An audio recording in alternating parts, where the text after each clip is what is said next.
Shooting it raw? Yes. Shooting it raw. Hello, everyone. Hello, world. For this week's episode, I'm going to bring back the episode I recorded with Fabrice Gaëtan, my good friend from Montreal. Recorded episode 12 back in, I don't remember the date exactly. Fabrice talks about what it's like to be a photographer, what it's like to basically the old times, what it was like. It was really great to reconnect with him, and I hope you really enjoy this episode. And if you want, you can. First of all, I hope you subscribe to the channel. I hope you subscribe to the podcast, to the audio, either on Spotify or wherever you listen to podcasts. And you can also visit my website called Service Detox Consulting, or servicedetox.com. And I've got a new blog out. It's called We're Not Here to Fuck Spiders. Not here to fuck spiders is Australian sort of slang term. It just means, listen, we're not here to screw around. We're here to get down to business. So all these things to subscribe to hopefully learn from, to be inspired by. And for now, here's Fabrice. Great guy. Amazing human. Enjoy.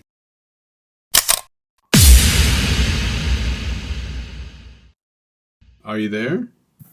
I am good, my friend. Okay, I am so happy to have this recording with you. Listen, you speak in French, and I'll translate. No, your English is good. I mean, it's really good. And if people don't understand, that's their problem. Man. Je vais faire du franglish. Okay, Franglish is good for me, see? It's okay. It's okay. No, we'll make it work. I've known you since, I was thinking about it before. I've known you since, Astral Photo, which was like a lifetime away. Do you know what year that was? I cannot recall that. No, I don't remember that. Is it 1990s? Easily. Oh, yeah, for sure. Because I went to the college at Le Cégep. Yeah. From 90 to 93. So we met before that. Yeah. So maybe 88, 89. Yeah, I know. That was, and the thing is, here's the thing. For a lot of people listening to this, who, for example, the woman I had last episode, she learned how to do photography on digital. She's never used film cameras. Yeah. Yeah, it seems like if it was like so long ago, right? Yeah. Yeah, I know. I was thinking about working at Astral Photo, going down. I remember the things that really stood out were the holidays, like Christmas. Yeah, there's so many things that getting drunk. Exactly. Yeah. Jean-Michel getting a stroke. Yeah. Oh yeah. Shit. Yeah. Was it a stroke? No, he had epilepsy. Epilepsy, exactement. Yeah. Exactly. That was scary shit. That was very scary. I was terrified. Yeah. And then what I also remember, because of who I am, is people bringing in their film canisters with their nudes. So they say, like, the photos of them, like, a bit of like TNA, and then we had a little album in the back. You knew something was wrong when you get when we got people standing in front of the magazine, but without getting in, right? Yeah. Remember that? Yeah. And then just having a really nice collection. Yeah. Oh, yeah. The boss had a nice collection. Yes, he did. Yeah. So and that lady that came in, we have to say it, that lady that came one day and says, my camera is burning my face. Oh yeah. So how long before you started working at Astral Photo were you doing photography? I started taking pictures in secondaire 5, I think. Okay, secondary 5, yeah. Yeah, secondary 5, exactly. Wow. Do you remember what camera you were using? Yeah, Canon AE1. Yeah, nice. I do. Yeah, good old middle block. You could drop it on the ground, man. No trouble. And when was the first time? Okay, so right now, so many years later, holy shit. Yeah. What do you do for work? What is your job? Basically, my job is divided in 3. Like, I'm a photo reporter, I work on movies as a set photographer as well, and I also work in publicity as well. That not often, but those are the three fields I'm working in. Advertising, yeah. Exactly. Got it. From when I met you, when we were little punks, until Yeah. now, have you always been a photographer? No. When I finished school, the photo school, I've worked for 2 years with a food photographer, avec un photographe de bouffe, Okay, if you can translate it. Yeah, food Et puis, photographer. un jour, les gens du cinéma sont arrivés. Puis j'ai vu que il y avait beaucoup de travail, so there was a lot of job in that kind of a field. Okay, wait. So I have to sort of translate on the fly. So one day, some people from movies, from cinemas, Montreal had a pretty good cinema movie making industry. Yeah. So these people came on, and then you realized, well, there's a lot of work. Yeah, exactly. So I started to work as a PA, like garbage and stuff like that, and working around, like getting yelled at, and no worry. Then I started, and then I got I got a better job as a set PA, which was worst. And then I started to work in the art department, then the camera department, and then the light department, because I wanted to see and understand everything. And I'm a curious person. Je suis assez curieux. Yeah. So I wanted to know everything about all the aspects of this industry. And then I ended up hurting myself while working. Like my tendons, they shattered. Wow. So I had to stop working with the equipment. So I got there's a program when you get hurt on the sets or while working. You can do another job. So I decided to go in editing. So I've learned editing as well. And then I came back and I was fed up with being in the dark, getting like all these stressed people. Yeah. You know how it is. And then so I got back to being a set photographer. A set photographer. Okay. Well. Okay. No, listen. Now, what would you say? We'll talk about the photos that you've submitted because they're so good, and then there's so many stories in them. But when did you sell a photo, or were you hired on a job that you thought, man, this is porn, this is huge, this is great? This is great. Well, the moment when I was the plus heureux ou le plus fier? The happiest and the proudest. Happiest and was, the proudest. Okay, happiest was, of course, was in the Great North because like it's the land of the free, and I always wanted to go there, so it was a dream come true in the bucket list. Okay. And so this was when I realized like la chance que j'avais d'être photographe puis d'avoir certaines qualités pour to get this kind of a job. Right? Okay, so the luck you had to be a photographer to actually get this job. This was to photograph in the north. Is it Nunavut? Exactly, Nunavik. Yeah. Got it. Yeah, Nunavik with the how do you call them? Les aurores boreales, the Northern Lights. Aurora Borealis. Yeah, exactly. Yeah. Wow. You and I go back so long, and I was thinking about getting in. You like to drive fast. Or I remember you driving fast. Now, are you still? Yeah, do you still drive fast? No, actually, I'm a really grandpa person now. You see, I'm surprised hearing that. I'm like, really? I was, but I do recall I liked a lot adrenaline. Well, driving to is it parents' cottage or to a cottage? Oh yeah, that road. And then you did that fast, and then us going skinny dipping, in the middle of the night. Yeah. That was freaking hilarious. And then, yes, it was. And then, okay, so driving in the summer, okay, fast in Quebec, Montreal, whatever. But then also driving to the lake to go spearfishing when it's ice. Yeah. That was you're also driving fast back then. Yeah. Yeah, I guess I was in that case, I guess back in the days, or you know how we are when we're young, like not terrified about anything. Now I have kids and I realize how stupid it is, right? No.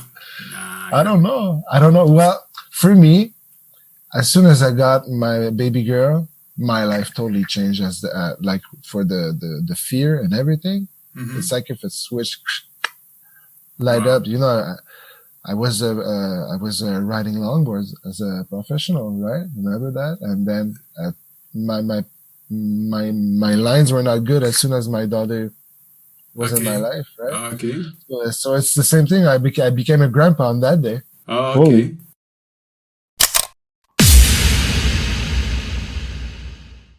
I have 5 images here that I'm looking at. And the first one I'm Yeah. looking at is the one of the tent. But what I want to convey to people is that you are a professional working photographer. You are, I mean, for people who, you know, you're a photojournalist, you do film sets, you do food photography, you're a working photographer. Do you have a philosophy of, because you've been doing it for so long, do you have an idea of a philosophy of your photography, or do you just think of it as a practice that you just, it's like writing. I'm a writer, so I write.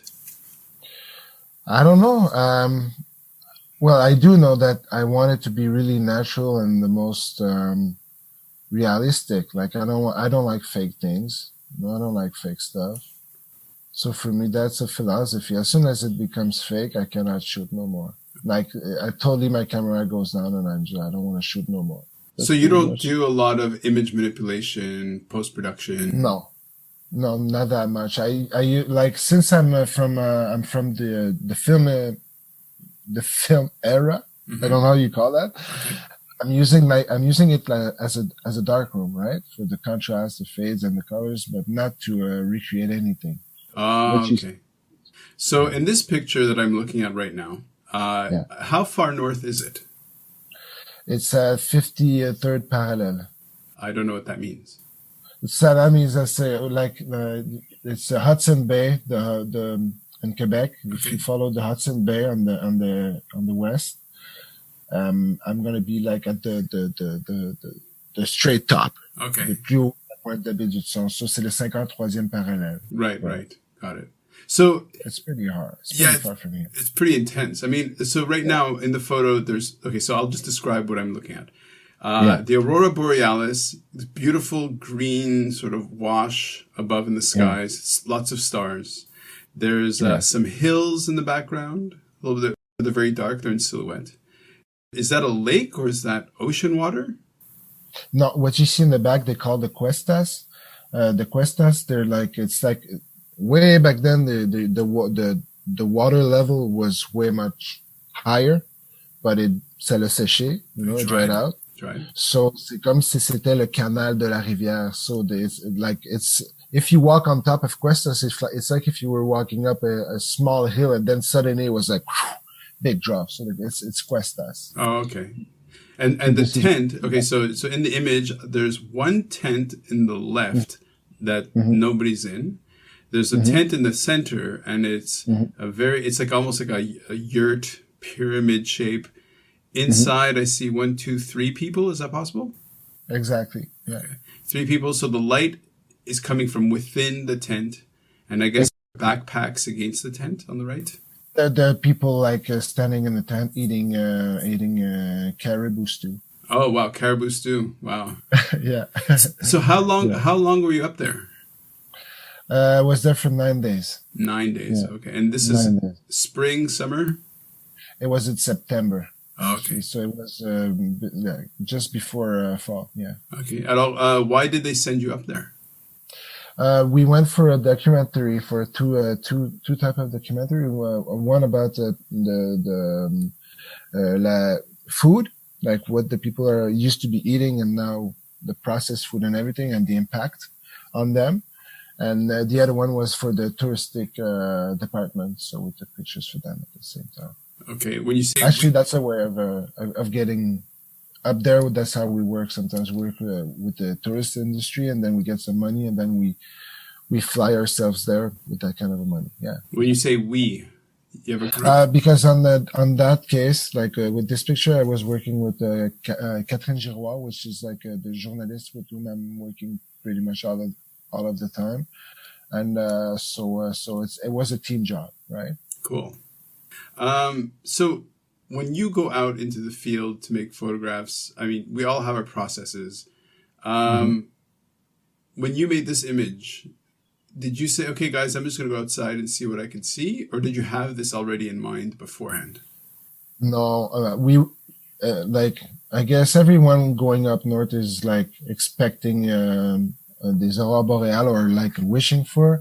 So I was wishing for them, right? So I was in a tent having food, and then I said, I'm going to go out just in case, right? I'm just going to go see if there's some magic out there. And then suddenly it was there, and I had my tripod and my camera at the same time, because I knew, like, if it was happening, you have to be fast because it goes really fast. Oh, okay. So, but it was like a moment thing. I didn't know that. I didn't know that it comes and goes quickly. Yeah. So what kind of, are you shooting digital, or what are you shooting with?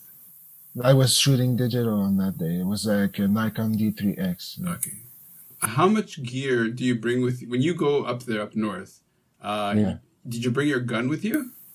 It's a pain in the ass. It's so heavy. Everything is so heavy. Like, it's just like crazy. Yeah, we have to be carrying a gun. If it's not us, we have, it never happened though. But you have to be, having a bear watch. Mm-hmm. So it's someone, like just watching bears while you work, but, never had an encounter never happened. Cool. Yeah, but you know what? The picture, like with les aurores boreales that we were talking about just a few minutes ago, we slept in that tent. Like, the small tent in the back is our tent where we sleep. Mm-hmm. And then when we woke up in the morning, there were wolf steps all around the tent. Wow, of course. Yeah. So lots of gear, super heavy, but you need them because you don't know if you're gonna need it or not. So since you're so far, yeah. Okay, so right now we're talking. I'm in Hong Kong. You are in Quebec, Montreal. Yeah, in Montreal, but in Longueuil or in where in Montreal? I'm in Longueuil right now. Okay, cool, man. Let's jump to the next image.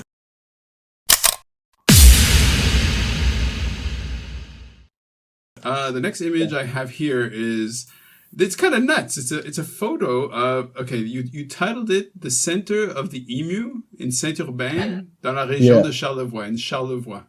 Let me describe what I see. So it looks behind, okay, there's like a heat lamp, I guess, on the top. It is a heat lamp. Yeah. There's a heat lamp, and behind it looks like drywall that's been screwed. Okay.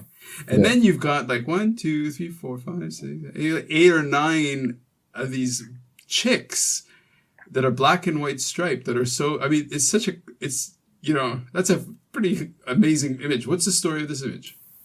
I had to be reporting about like this basically dans les régions, les attraits touristiques régionaux. Okay, so the sort of the regions in Quebec, but it's in Quebec, right? It's in Quebec, Charlevoix, yeah, okay. Like 1 hour after Quebec, yeah. Okay, so basically doing a kind of report or photo documentation of different touristic areas. Exactly. So these guys are producing this immer for the oil that they have on their skin. I don't know how it works. I don't recall it. I was just like, whoa, what is going on? Because they're all around you and like they're harvesting the oil from their skin. Well, I don't know if it's from the skins. They're harvesting oil for sure because it's good for the body, I guess.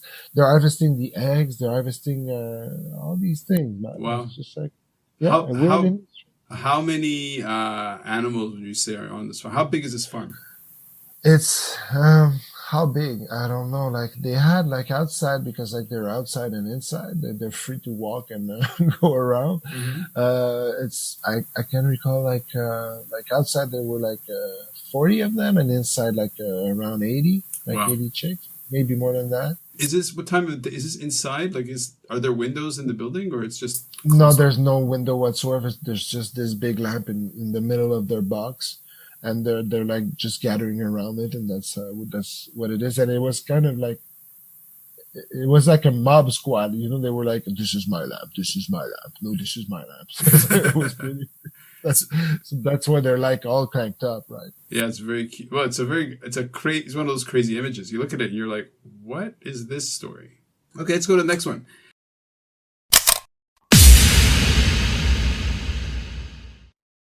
So the image that you chose, or that you have with this quote, is basically pines in the middle of a blizzard. Yes, So it's very strong graphically. It's just white and black. yeah. Is that produced black and white, or is that basically how the image was rendered? It's just like with the little contrast, that's how it is. Yeah, because like les épinettes sont noirs. They're really like super like dark green, right? So it's like if they were black from a distance, right? And it's so white. It's so white, like, so you have to be closing your eyes a little like that. So like the contrast and the lines, that's all you see. That's great. Where did you make this photo? This was in, how do you call it? Shefferville. Okay. Shefferville, which Shefferville is like, again, it's a great north of Quebec, but in the middle east. Okay. Like if you go in the middle and you go toward east, it's going to be like around, and that's again the 53rd parallel. So why did you go back so far north? This time, there's a train because like, rich people, they can take a plane to go there. Like first it used to be a mine city. So there were like, il y avait des commerces, there was a cinema, they had, like, it was a city, like a living city. And then suddenly the mine decided to leave. So it became a dead city.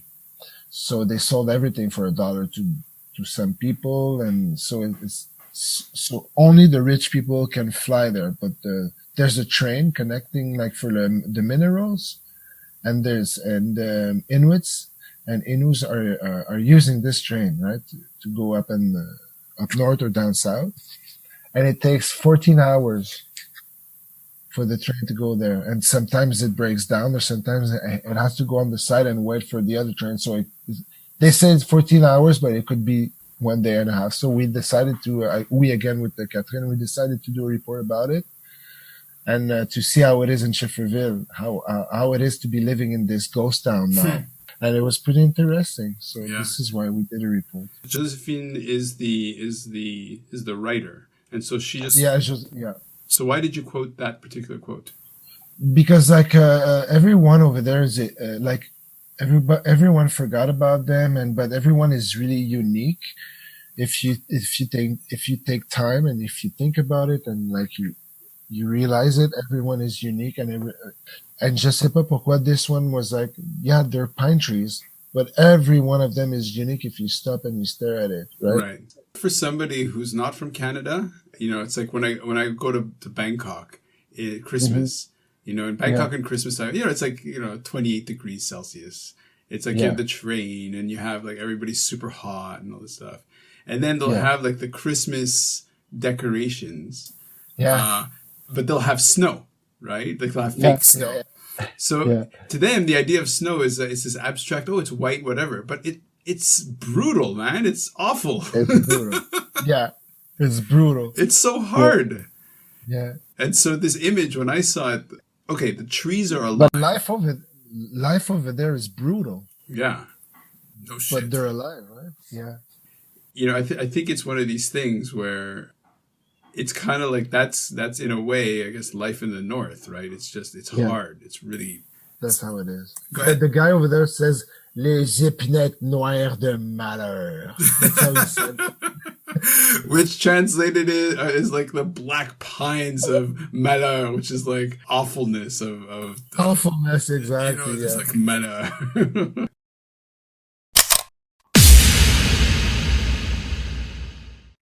Okay, and then the next image I chose is, or the one that we're going to put on here is Centre de Ville de Madeleine, Ville de la Rama. Is this in Canada? No, I guess it's in Venezuela. It's in Colombia. Colombia, okay. Were you just being a tourist? Yeah, I went. It was for family vacation, but for us, family vacation means like backpack and go somewhere which like no one goes. So we decided to go to the dangerous places with our kids, but they're not. Well, it's not dangerous, but it's quite different than being in Cuba with the Cuba Libre in the hand, right? So we were in the middle of I think it's Medellin, right? Mm-hmm. I don't. Mm-hmm. Yeah. So Medellin is used to be known like as one of the most violent city in the world, and pour les autochtones as well, right? It's quite natives. difficult. Yeah, for the natives. The natives, exactly. So, and so this image was like pretty powerful because like they're adding like, il y a des publicités for it and everything, but no one gives a shit, right? Right. And when you're in the city, you understand why, because like they're just like us at the same time. And it's just like people are discouraged because they're not, comment ils m'ont dit ça, parce que je veux pas vraiment mal le dire, mais ils m'ont dit que la cause native est difficile parce qu'on sait plus qui l'est puis qui l'est pas. Right, okay. So basically, the native situation is difficult because it's hard to know who is and who isn't. Exactly. Wow. À cause de la pauvreté and tout ce qu'il y a eu, and with the Venezuela crisis at the same time, there's even Colombians pretending being Venezuelans. Yeah. So, tu vois, en tout cas, quand j'ai vu cette photo-là, quand j'ai vu ce cadre-là avec les gens assis puis les gens qui s'en foutaient, je me suis dit, wow, that's a nice city shot, right? So let me just translate that quickly. Just as you're walking by, when you saw this image of people just sort of sitting, doing their thing, not really giving a shit about what's going on, and then you've got this large printed, I guess, advertisement or whatever to raise awareness. The black and white photo of the two kids. Yeah, it's a very powerful image. For me, il y a un message derrière ça. Yeah, for sure, there's a message. Yeah, for sure. Yeah.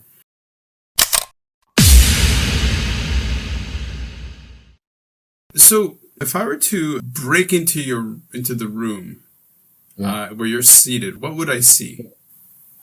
Well, again, I'm in my garage right now because like in my garage, now it's like comment t'appelles ça, une serre? It's like a greenhouse. Your man cave is a greenhouse. Yeah, my man cave is a greenhouse. So I grow hot peppers. So this is where I'm at right now. So I'm sitting right next to like 1,000 plants. 1,000 plants? Yeah, I have like around 800 to 1,000 plants right now. Wow. How much did you spend on the lights? Not that much. Like around $600, something like that. Okay, that's a lot of money. It is a lot of money, but like it's a small investment for what it can, ce que ça peut rapporter à la fin. It's an investment, right? And when I saw it the first time, my reaction was, you must be growing pot, and you said no, no, I'm not. Not even one plant. No, not even one plant could grow, huh? No, but actually I couldn't because I don't have any more room. So it's impossible right now. Yeah. So I'm in my garage with my toys, my plants, my motorcycle, and my bicycles, and my longboards. You have your longboards. How many longboards do you have? Oh, so many. I think I have like around 25 longboards. What? It's like, yeah. What? It's my longboard years, right? I got them like in competitions because I used to be sponsored and everything. What? So I kept, yeah. What do you mean? Wait. What's a longboard?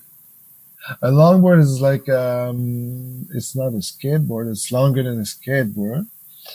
I used to be riding as a professional it was just like doing snowboard skating. Yeah. On the street. So there's grabs, spins and stuff like that. And yes, I was going fast. Okay. So when you did crash, what did you hurt? I didn't hurt myself, while I was longboarding. I hurt myself, my knee problem was, while I started running with my girlfriend. I didn't realize that you did, you did longboarding professionally. Yeah. Montreal has longboarding, history or Well, I don't know. At that particular moment of Montreal life, a few of us made it in the big leagues. I don't know. Oh, wow. Popular. We were skating every day. So you got the plants, you got your motorcycle, you got all your longboards. What else would I see? Any camera gear in there or no? No camera in there. No camera. They're in the other room with the photo equipment and everything. Yeah. Okay. So the other room. Hey, so what's happening with the COVID-19? Like, how are you dealing with? Because a photographer like you goes out to photograph. Yeah. So I'm assuming you're not working. Oh no, I'm not working. Well, I'm on standby. That's how I would say, because like since I'm a photo reporter, like they could call and say, okay, like can you report on this? Because some other guys they don't want to do it because they're syndicates. Okay. Sometimes they don't want to do it, so I could get it, I guess. Okay. The kind of work that you and I do is very up and down. You know, it's like when it's good, it's really good. When it's bad, it's really bad. Were you ever sent on a job that was just nuts? That was just like, this is dangerous. This is messed up. Not a dangerous one, but a really important one that the one I'm the proudest, like you to go back to the first question, like the happiest because it was the bucket list thing was when I was in the Great North, but the proudest was when I was shooting a documentary about music in Sweden, and then I heard about like the kids, like the Afghan kids. Because like the documentaire was about Afghan kids taken care of by Swedish people. When you say Afghan, you mean Afghanistan? Afghanistan, exactly. Okay. And through classical music learning, to get the stress out, right? Wow.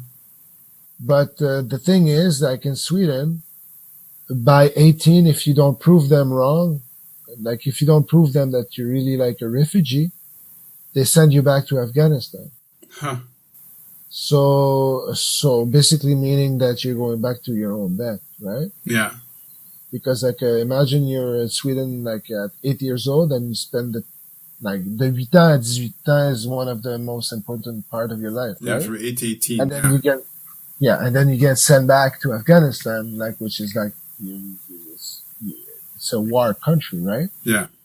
So I called my partner and I said, we should do a story about that because it's important. And while I'm here with the photo, the movie team, we like, it's not going to cost anything because we could have used the same car. We could have used the same, like the food. We could have split it in half, you know? So, and my crew was okay with it, but we didn't have any money for her to be flying. So in one day, we decided to sell pictures through internet avec un account. How do you call that? With an auction. Auction, and then we bought the ticket for her to come in Sweden. Wow. So we did a story, and it ended up in the Guardian. Oh, the wow! Paper, the Guardian. The Guardian, yeah. And it changed their life because like some of them were not accepted, and then suddenly they were accepted, right? Right. So it changed a legal thing over there. It got it like international attention. Yeah. So I was proud of that because we changed something. With this guy, Mustafa, like he got the paper at the end and he studied at to be working in a hospital. And now he's working in a hospital. And when you think about it right now, it's crazy, right? So yeah, you know what I mean? Yeah. People were saying, "Oh, we don't want you in our country. You're gonna take our money and everything." Blah blah blah. Now he's saving life. Exactly. Like, il y a une histoire, il y a une morale behind it. Yeah, that's like, huge. You have to give the humans like a chance. I mean, like. Yeah. So this is why I'm super proud of this. This is the proudest moment in my career. Wow. Now look, you and I are friends for a long time. Just trying to think about how our lives kind of went in very, very different directions. And yeah, it's crazy. Yeah, it's kind of amazing. And then, so the last time we met and talked and whatever was in Montreal, and I was really kind of blown away by what I don't want to call you a cliche of a Canadian, but you're full on. You're full on. So if I were to look in your truck, what are the different things I would find in your truck? In my truck right now? Yeah. If I broke into your truck, what would I find inside there? Well, you would find it's pretty clean because I clean my trucks, huh? And actually, you can find nothing in it right now because like it's an empty truck. Actually, not because like I'm always emptying it because I'm always changing jobs. So like you would find the basic stuff. Like if it's winter, you'll find a shovel and some chains and some salt. You know, like really Right. But nothing. No, well, I don't have a shotgun. I don't have a shotgun on the window back there. well, that's what I was, for people who like, Montrealers or, Montreal's a great city, beautiful city, cultural, all that stuff. And then you have Fabrice Gaëtan in the Longueuil who has his shotguns and he goes hunting, right? Yeah, sometimes it happens. Yeah, that's for sure. So, so where you live, can you just walk to a hunting trail? No, I wish. Like across the street, there's a park and there's like lots of reindeers and animals in there, which like would be perfect for my freezer. But sorry guys, but no. I have to, Yeah. So how far do you have to go to actually go hunting and fishing?